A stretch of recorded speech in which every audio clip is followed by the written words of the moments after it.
Jojapa. Johnny. Yes, Papa. Open your mouth. ടട്ട എന്തിനാ?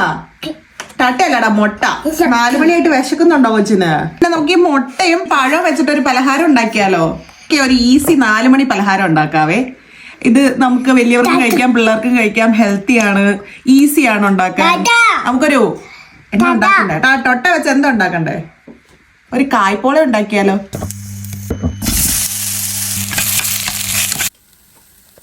ഞാനേ ഏത്തപ്പഴം വഴറ്റി എടുത്തിട്ടുണ്ട് നെയ്യില്. ഇനി ഇതിന്റെ അകത്തേക്ക് 2 മുട്ട പൊട്ടിച്ചൊഴിക്കണം. പൊട്ടിച്ചോ. അമ്മ എങ്ങനെ പൊട്ടിക്കണം എന്നാ പറഞ്ഞിട്ടുള്ളത്? മുട്ട എങ്ങനെ പൊട്ടിക്കണം എന്നാ പറഞ്ഞ? അങ്ങനെ തന്നെ അമ്മ തരാട്ടോ.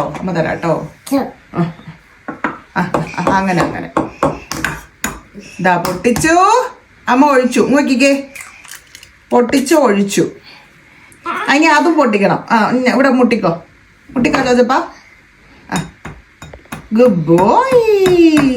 അതിന് അമ്മ പൊട്ടിച്ചൊഴിക്കാം. എന്താ പൊട്ടിച്ചു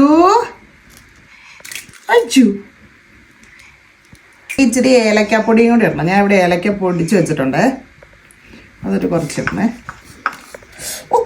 ഇളക്കി യോജിപ്പിക്കാം. ഇനി മുട്ട വേണ്ട, 2 മുട്ട മതി കേട്ടോ. ഇച്ചിരി ഉപ്പും കൂടെ വേണമായിരുന്നു, മറന്നുപോയി. ഒരു ഇച്ചിരി ഉപ്പിടാം.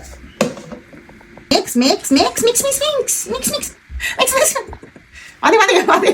നമുക്കിത് അപ്പം പോലെ പൊരിച്ചെടുക്കാം.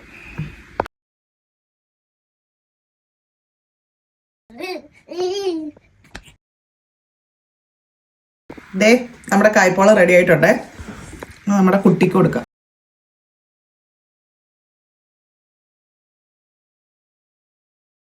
നോക്കിക്കേ. ഇഷ്ടമാണോ? നോക്കിക്കേ, ചൂടുണ്ടേ, ഊതണേ. പാത്രത്തോടെ എടുക്കണ്ട, പാപ്പം എടുത്ത് കഴിക്കേ. അമ്മയ്ക്കാണോ ആദ്യം? ഗുഡ് ബോയ് ആണേ. നല്ല അടിപൊളിയാണോ? സൂപ്പറാണോ?